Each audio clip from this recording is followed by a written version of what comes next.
of cringeworthy moments from the people that bounce up and down on Donald's dick. Following the week in which an abuse of power scandal about 45's Ukraine dealings pushed Democrats towards the impeachment part, and a weekend on which 45's dismissiveness about Russian election interference came under new scrutiny. A number of 45's loyalists, the people that bounce up and down his dick, joined the Sunday morning news talk shows to try and defend the squatter. The efforts did not go well, and it produced a number of cringeworthy moments. In fairness, 45 defenders, like I said, the people that bounce up and down his dick, faced an uphill battle. The whistleblower complained at the center of the growing Ukraine scandal about 45 trying to strong-arm the Ukrainian government into investigating Democratic presidential candidate Joe Biden has already been corroborated in key aspects by the White House. The whistleblower accused 45 of using a July 25th phone call with Ukrainian President Volodymyr Zelensky. I'm not sure if I'm saying that right because it's Ukrainian, to advance his personal interests by pushing for an investigation of Biden. And a memo at the call released by the White House indicates that it did in fact happen. The whistleblower also alleged that officials went to an extraordinary length to restrict the dissemination of information about that call. The White House has acknowledged that happened as well.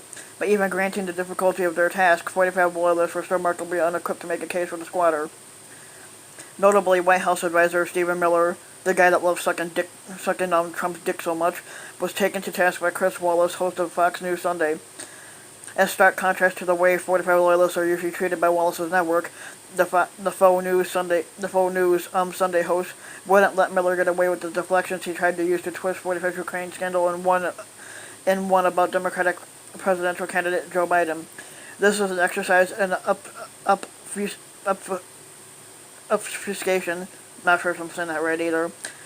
Wallace said at one point, after Miller repeatedly refused to answer questions about why 45 would ever think it was appropriate to use his personal attorney, Rudy Giuliani, to push for investigations of Biden, and about why 45 went against the guidance of his own Pentagon and State Department and decided to temporarily withhold aid to the country, and that 45 appears to have used as leverage to get the Ukrainian government to investigate Biden. Chris Wallace asked Stephen Miller why 45 would use his private attorney, and as we just reported, 2 other private lawyers to dig up dirt on Biden. Instead of defending 45 in the merits, Miller focused on pushing conspiracy theories about the Bidens, but even so, he couldn't cite a single law that he thought was broken. And the interview ended with Wallace reportedly correcting misstatements Miller made about the scope of 45's powers and about the co-equal relationship between the executive branch and a Congress that seems to be moving toward impeachment hearings. While Wallace fit in a couple final owns, even as he wrapped up the interview with an embarrassing performance by Miller. Miller's performance was poor, but it was far from alone on Sunday in that regard. You got an opinion? I've got an opinion. On CNN's State of the Union, one of 45's staunchest defenders in Congress, Republican Jim Jordan, employed a strategy for defending 45 was similar to Miller's, namely trying to change the topic by pushing unfounded accusations about the Bidens.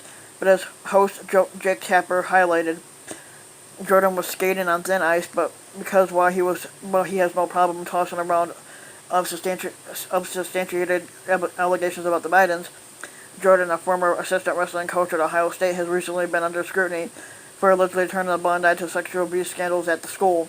I would think somebody who had been accused of things in the last year or two would be more sensitive about throwing out wild allegations against people, admonished Tapper, who at other points called Jordan out for his hypocrisy.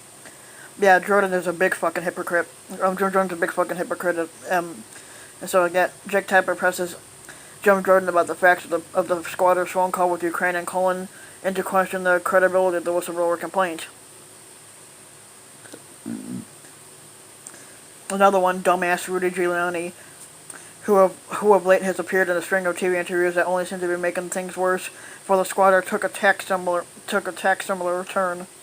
On ABC's This Weekend, the squatter's lawyer said that he was focused on providing that 45 was framed by the Democrats. He was not being framed, but couldn't answer for why. If the Biden allegations he's been pushing are credible, they aren't being investigated by domestic law enforcement agencies.